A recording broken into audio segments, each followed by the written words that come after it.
Bienvenue dans ce petit flot en douceur. Aujourd'hui, on va se concentrer sur les zones du corps qui sont le plus souvent impactées par des émotions un peu difficiles. J'en parlais en long, en large et en travers dans l'épisode de podcast de cette semaine qui va sortir dans quelques jours ici, où on va parler donc du poids des émotions, de l'impact des émotions sur le corps et de ce que la science nous en dit. Mais pour le moment, on va vivre ça. On va euh, vraiment faire l'expérience d'un travail de ces zones-là, tout en douceur. Donc, ça va être la mâchoire, la poitrine, les hanches également, et j'oublie un truc. Oui, les épaules, les trapèzes et le diaphragme, pardon. Et donc, on va travailler ça en douceur et voir si on arrive à relâcher quelque chose, à soulager un petit peu ce poids et cet impact des émotions sur le corps. Donc, on va commencer avec la mâchoire. On va être dans une position assise, peu importe laquelle, une position confortable. On va faire des petits mouvements avec la bouche, avec la mâchoire, avec la langue même. Donc, tu peux fermer les yeux. Pas besoin d'avoir les yeux ouverts pour ça, surtout si c'est pour me voir faire des grimaces. Prends un moment déjà ici pour observer comment tu te sens, pour observer ces différentes zones du corps dont j'ai parlé. Donc, la zone de la mâchoire, est-ce que tu ressens une tension particulière à cet endroit-là? Est-ce que tu ressens des tensions peut-être au niveau du cou, dans les trapèzes, tout en haut des épaules? Est-ce que tu as l'impression que peut-être les épaules tombent un peu vers l'avant, d'avoir le torse un peu fermé? Qu'est-ce que tu ressens au niveau de ta respiration aussi? Est-ce que tu arrives à respirer pleinement, sans encombre? Ou est-ce que tu as l'impression d'avoir le souffle un peu court, un peu encombré?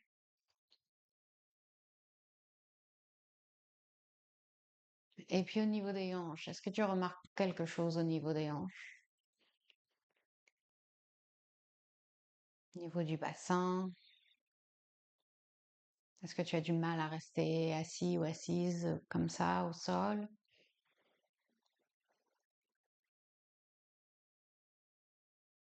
Et donc pour commencer avec notre mâchoire, on va juste ouvrir la bouche et faire des mouvements de droite à gauche avec la mâchoire. On fait des petits mouvements de la bouche, de la mâchoire, dans tous les sens. Il n'y a pas besoin de faire quoi que ce soit de particulier. Mais déjà, juste de bouger la mâchoire, parfois, ça nous aide à se rendre compte de la tension qu'on peut tenir dans le visage. Tu peux tirer la langue, tu peux bouger la langue, tu peux écarquiller les yeux, vraiment essayer de faire bouger tous les muscles du visage. N'hésite pas à faire des grimaces, surtout que toi, t'es pas filmé.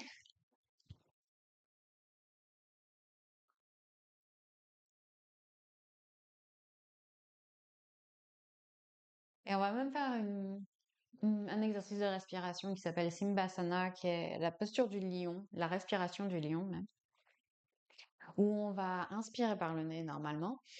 Et à l'expiration, on va ouvrir la bouche le plus grand possible, écarquiller les yeux et tirer la langue. Donc c'est un petit peu rigolo à faire et à voir, mais réfléchis pas à ce dont tu as l'air surtout. Concentre-toi juste sur le fait d'écarquiller les yeux au max, d'ouvrir la bouche au max et de tirer la langue au max à l'expiration. Donc on y va ensemble. On le fait 3 fois, on inspire par le nez.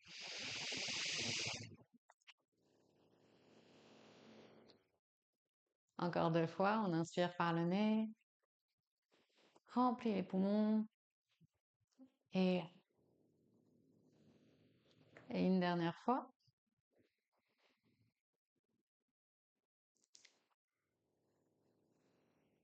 Et reprends une respiration normale. Remarque déjà si tu sens qu'il y a un peu de tension qui a été libérée dans le visage. Et on va descendre. Donc on va laisser l'oreille droite tomber vers l'épaule droite. Et pour aujourd'hui, on va pas ajouter la main par-dessus. On va pas ajouter de poids. On va juste laisser la gravité faire le travail. Et puis tu peux avancer le menton peut-être légèrement pour trouver un peu plus d'étirement à l'arrière, voir ce que ça fait. Tu peux pencher la tête, la faire rouler un peu vers l'arrière pour étirer un peu plus vers l'avant du cou maintenant et voir ce que ça fait, ça aussi.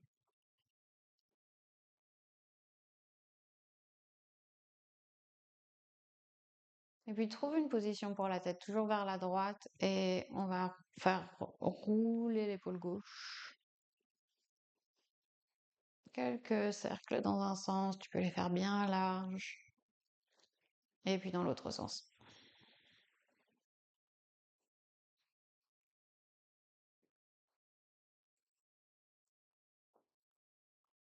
Ok, puis fais rouler le menton vers le centre. Relève doucement la tête. On va partir dans l'autre sens. L'oreille gauche vers l'épaule gauche, mais on garde le torse bien droit. Je ne suis pas en train de me pencher tout mon torse vers la gauche. On garde le torse bien droit. Prends quelques respirations. Tu peux laisser tomber la tête vers l'avant.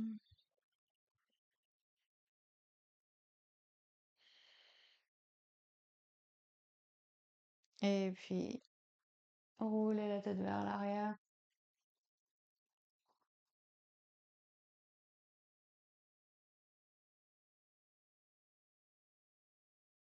Et reviens. Trouve un endroit, peu importe où, peut-être un peu vers l'avant, peut-être un peu vers l'arrière, peut-être au milieu. Et on va faire nos grands cercles avec l'épaule.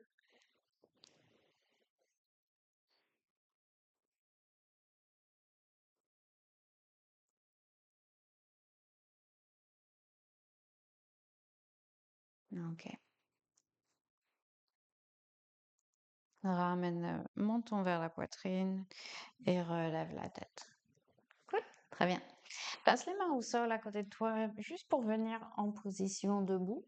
On garde les pieds bien séparés, les genoux sont bien pliés aussi. Et on va laisser le torse pendre ici vers le sol. On n'a pas besoin de toucher le sol avec les mains du tout. On peut même attraper les coudes opposés ici. On essaye de plier vraiment beaucoup les genoux. Le focus, ça va juste être de laisser les bras pendre, les bras être ballants et peut-être basculer le poids, le torse d'un côté, de l'autre, le poids sur un pied puis l'autre. On veut relâcher complètement l'effort dans les épaules ici et inverser un peu notre relation à la gravité. C'est-à-dire que d'habitude, on a la gravité qui appuie sur nos épaules, les épaules qui remontent contre la gravité, et là, on veut les soulager avec cette inversion.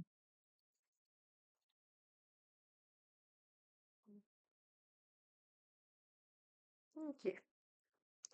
Puis place les mains au sol, plie les genoux tant que nécessaire pour ce faire et amène les genoux au sol. On va commencer à ouvrir un peu plus bas maintenant au niveau de la poitrine, de la cage thoracique pour dégager notre diaphragme et respirer un peu plus pleinement, ouvrir le torse vers l'avant, vers le monde. Donc, à partir de cette posture de la table, on va étirer les bras vers l'avant et laisser le front tomber vers le sol ou sur le sol même. Et mes hanches restent juste au-dessus des genoux ici. Je suis pas en posture de l'enfant avec les fesses vers l'arrière. Je suis un peu plus vers l'avant pour avoir cette belle ouverture de la poitrine qu'on va laisser tomber vers le sol. Si pour n'importe quelle raison c'est pas confortable du tout ici, on se voit pas rester ici pendant 1 minute ou deux, on va juste glisser vers l'avant pour venir à plat ventre. Amener les mains au niveau de la poitrine, rouler les épaules vers l'arrière et lever la poitrine. Un peu ou beaucoup, on peut juste déplier les bras et on voit jusqu'où on a envie d'aller. Mais si on est OK dans cette posture du chiot, on reste là et on laisse ici aussi la gravité nous assister. Donc cette fois-ci, la gravité nous permet avec le temps de rapprocher la poitrine du sol. Les bras peuvent être relax ici, on peut poser les avant-bras au sol si c'est accessible. On n'est pas obligé de tirer, d'essayer d'avoir l'étirement le plus intense possible. C'est pas du tout le but aujourd'hui. Et on envoie, quelle que soit la position dans laquelle on est, on envoie la respiration dans la cage thoracique, voire dans le ventre. On inspire, on essaye de faire gonfler le torse. Et on expire, on se laisse tomber un peu plus dans cette posture.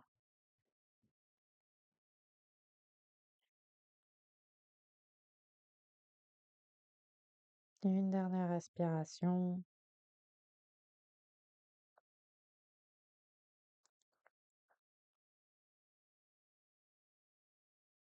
Ok. Et on va pouvoir se redresser lentement et passer sur le dos.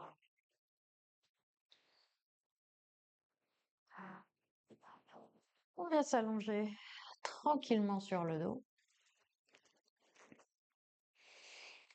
On va planter les pieds au sol et juste commencer par faire des petits mouvements de droite à gauche avec les genoux. C'est toujours une bonne idée ici, juste pour voir comment on ressent les hanches quand on bascule les genoux d'un côté et de l'autre, qu'on sent le bassin qui bascule aussi vers la gauche et vers la droite. Ça délie la zone des lombaires. Ça commence à échauffer un peu l'articulation des hanches.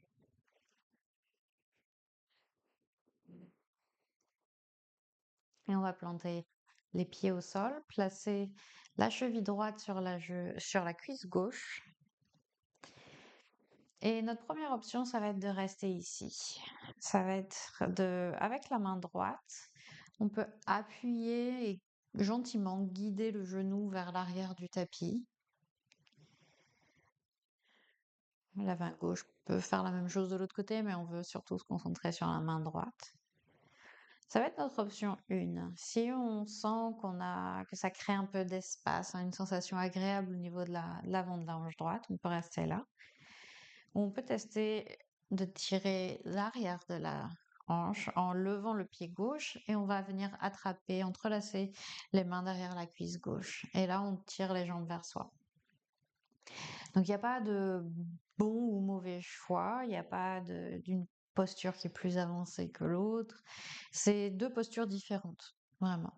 Pour moi, aujourd'hui, je sens que m'étirer dans la première position, c'est plutôt ce dont j'ai besoin. Je sens que je suis restée un peu longtemps assise, donc j'ai l'impression d'avoir l'avant de la hanche droite un peu fermée, un peu crispée.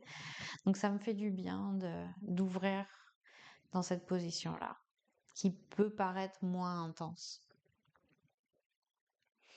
Mais peut-être que pour toi, tu es resté aussi assis pendant pas mal de temps et tu as l'impression que tu as les fessiers un peu endormis, qui auraient besoin d'être étirés. Donc à ce moment-là, on va plutôt ramener les jambes vers soi.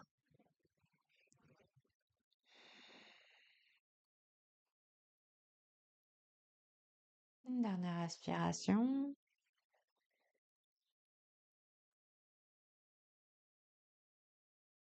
Et si tu as relevé les jambes, on va reposer le pied gauche au sol et laisser les jambes tomber dans cette même forme, dans cette même position, mais vers la gauche cette fois-ci. On garde bien les deux épaules au sol pour avoir cet allongement dans le côté droit de la hanche. Peut-être que tu le sens à l'extérieur de la jambe droite. Et ici, pareil, tu as le choix pour la position de cette jambe. Peut-être que naturellement, si je la laisse faire, personnellement, elle tombe fort vers l'avant. Ça peut être, euh, ça peut être bien, ça peut être agréable, ça peut faire un étirement sympa. Ou peut-être que c'est plus sympa pour toi si tu utilises ta main gauche cette fois-ci pour pousser la jambe vers l'arrière. Et pour moi, aujourd'hui, je préfère ça aussi. Je préfère cette version-là.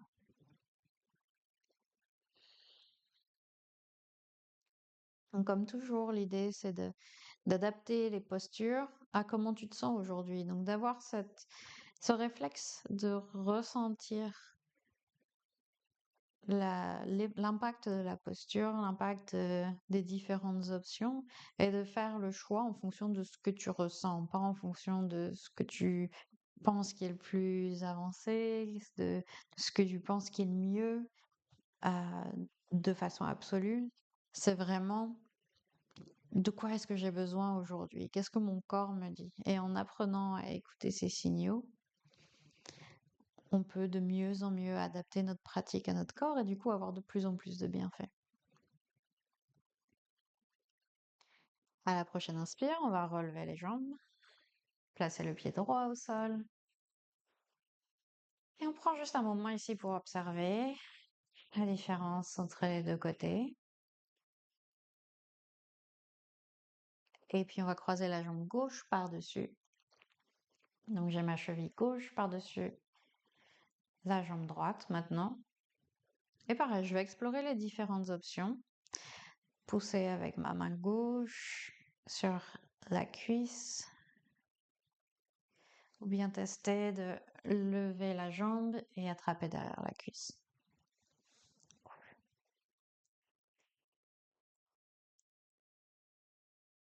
Et aujourd'hui, personnellement, ce que je remarque, c'est que ça me convient plus. De l'autre côté, j'ai fait l'autre option avec le pied par terre.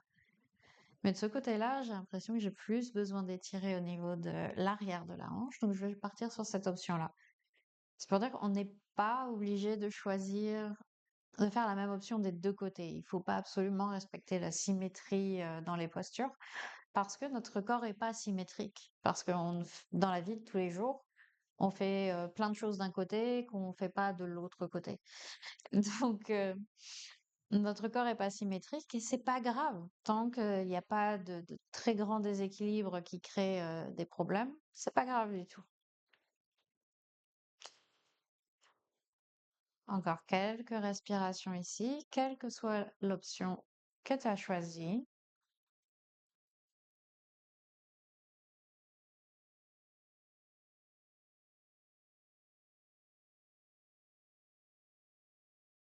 Et puis on va relâcher la jambe si on l'avait attrapée, poser le pied droit au sol et laisser les jambes tomber dans cette même position vers la droite cette fois-ci. Je vais pousser avec ma main droite contre la jambe gauche ou bien choisir de laisser la jambe tomber naturellement. Encore une fois, on choisit ce qui fait le plus de bien.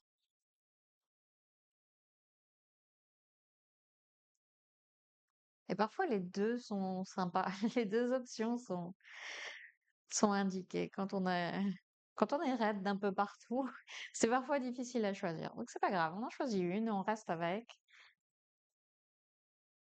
Et demain, on fera autre chose.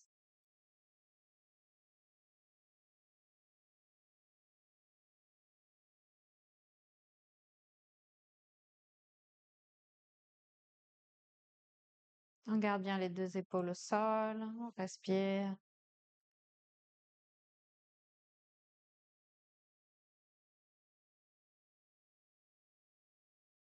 Il y a un gros camion qui décidait que c'était le meilleur moment pour s'arrêter devant ma fenêtre. Donc, j'espère que vous l'entendez pas trop. Il fait de plus en plus de bruit. C'est ça qui est cool. Mais normalement, j'ai un bon micro. Ok, on va relever les jambes, reposer le pied gauche au sol. Et puis, on va partir en papillon maintenant, allongé. Donc, on ramène les genoux vers soi.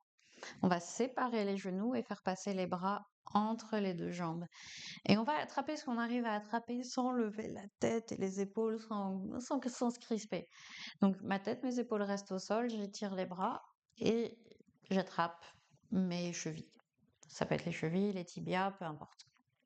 On va garder les pieds l'un vers l'autre et diriger les genoux loin l'un de l'autre, donc vers l'arrière du tapis. Et ici, normalement, on devrait ressentir un étirement à l'intérieur des cuisses, à l'intérieur du bassin. On peut basculer d'un côté et de l'autre si ça fait du bien.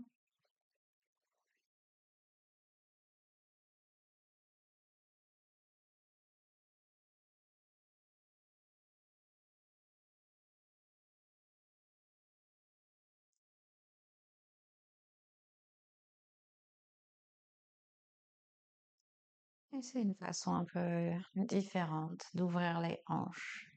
On parle beaucoup de l'ouverture des hanches qui, euh, qui retiendrait pas mal d'émotions dans le milieu du yoga. C'est quelque chose qu'on entend souvent et je vais en parler dans l'épisode de podcast. Je vais en parler pas mal parce que je pense que c'est une semi-bêtise de dire ça. Mais c'est vrai que ça fait du bien de soulager la tension dans les hanches. Ça, on peut pas dire le contraire. On va relâcher les pieds, serrer les genoux l'un vers l'autre.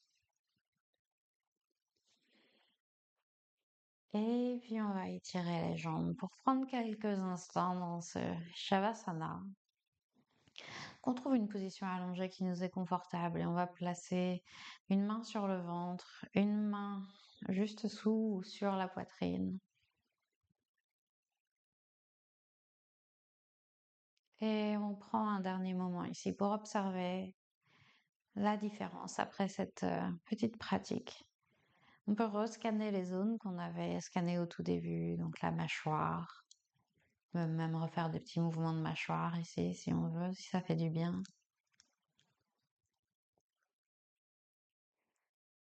On remarque les sensations au niveau du cou et des épaules. On observe la qualité de notre respiration. On peut prendre quelques respirations profondes et sentir le mouvement des mains sur le torse. Et bien sûr, on peut ressentir les hanches aussi, l'avant, l'extérieur, l'intérieur.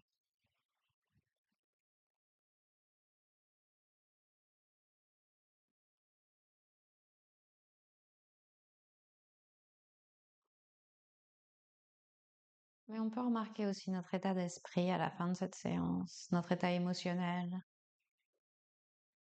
Est-ce que quelque chose a changé? Peut-être que rien n'a changé, c'est ok.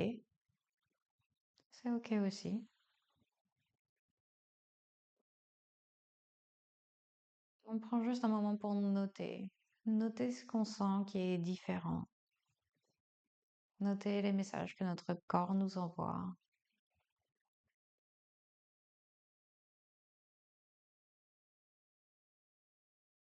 Et puis, on peut recommencer à retrouver un peu de mouvement dans les mains, dans les pieds. On peut basculer la tête de chaque côté. Peut-être prendre un étirement de tout le corps ici. Et relâcher à l'expire. On va ramener les genoux vers soi. Le serrer contre soi un instant. Et retrouver une position assise.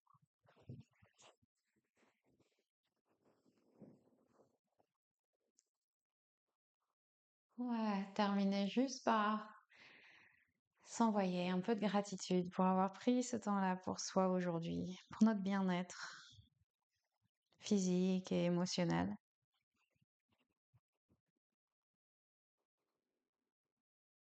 J'espère que ça t'a fait beaucoup de bien. N'hésite pas à me laisser tes commentaires, à t'abonner, à liker. Moi, je te retrouve dans quelques jours pour cet épisode de podcast sur l'impact des émotions sur le corps. Et puis la semaine prochaine pour une nouvelle séance. Je te souhaite un très très bon reste de ta journée et à très bientôt. Ciao.